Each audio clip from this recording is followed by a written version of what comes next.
Jim Sinclair, President of the BC Federation of Labour, with us today.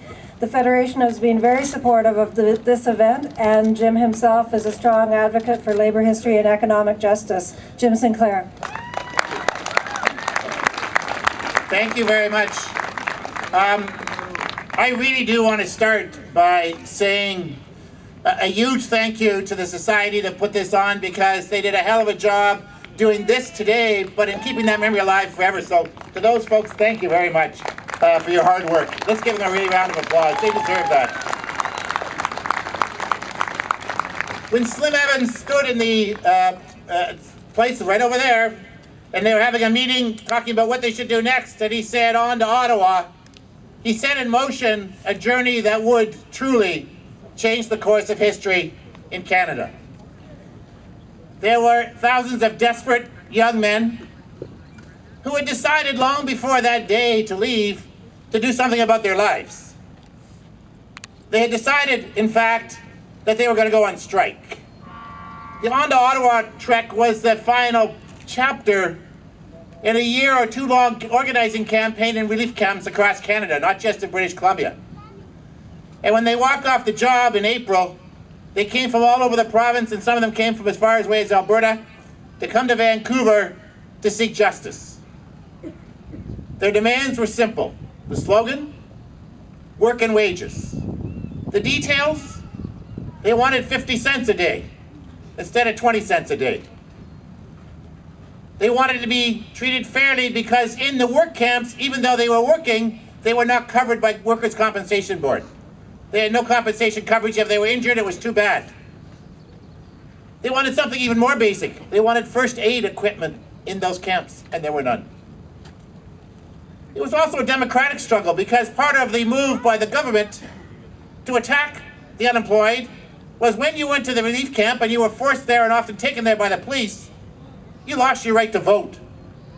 You were no longer a citizen in the eyes of the government of Canada. And they were demanding, of course, that they get the right to vote back. They marched in the streets, they were disciplined, they held demonstrations, and the thing that was so important was the people of Vancouver supported them. Even if the mayor didn't, I can tell you the people did. And it was actually the sit-in at the Carnegie Centre where McGeer had to actually come down and negotiate and gave them 2 days of relief pay for money for food. And when the police were preparing to go in there and take them over and kick them out physically, the leader of the Longshoremen's Union came up. And he went to the police and said, "If you go in there and you do that, then no one's working on these docks tonight, because we're bringing 1,500 people here to stop you from doing that." And the police actually thought it was a good idea, that maybe they shouldn't go in and do that. So they did it, and those people marched out of there victorious and had a massive demonstration of the people and their supporters outside. They were successful. Some would suggest that they weren't. They were absolutely successful. And I know we'll be successful the day that when every human being and every Canadian who walks in and finds himself unfortunately unemployed and goes and gets unemployment insurance, they should be thinking about these people. Because it was these people that put it on the political agenda. No, they didn't get it the next year or the year after. It became a huge legal problem. But by the 40s, we got unemployment insurance. And it was a direct result of actions like this one going to Ottawa and putting that on the political agenda. Now here's another little message for Stephen Harper if he doesn't get the message properly yet. The other thing that happened, of course, was that Bennett was defeated in the next election. In fact, the Conservatives were crushed across the country. And you know, it was a fitting end to that. And those trekkers deserve a lot of the credit for making sure that Canadians understood and knew what was happening to unemployed people, and they punished the government for trying to punish those people. And today, they're doing the same thing. Being unemployed is still a crime in this society. Being unemployed is still a disaster in this society. That unemployment scheme that those people fought for used to cover almost everybody, and now simply covers less than 50%. Those things need to be changed. And they're still blaming people, like they blamed the trekkers, like they called them communists. Some of them were, by the way. Like they called them indecent people, took away their right to vote. All of those things were really about blaming them for the crisis. Why wouldn't they raise the wages? Because they said business couldn't afford to pay it. And what do we hear today? The same thing. It's our fault. The crisis is here.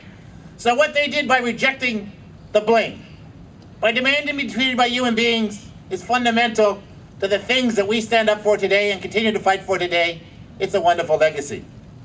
I'm happy to be part of sending off a delegation of new trekkers going to Ottawa to say in so many words that having a home is a human right, that housing is a right, and that it is a national disgrace to have the homelessness that we have in this city and in this country.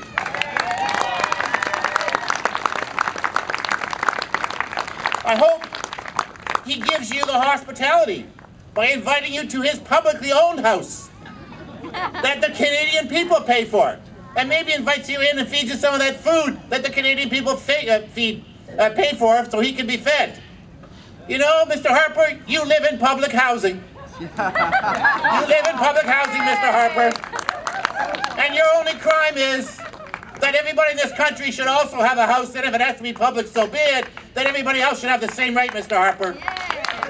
So that when you go to bed tonight, Mr. Harper, you think about inviting these folks to your house that we all own, and you think about what you're going to do by implementing a national housing policy, the 1% housing policy, because Canadians will pay for it. Cut the taxes to corporations, build the houses, and let's remember that it's struggle,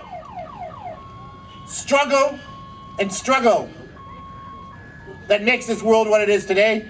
And let's keep up that struggle. And thank you again to everybody who's here today. And thank you to those trekkers for keeping that spirit alive. Thank you.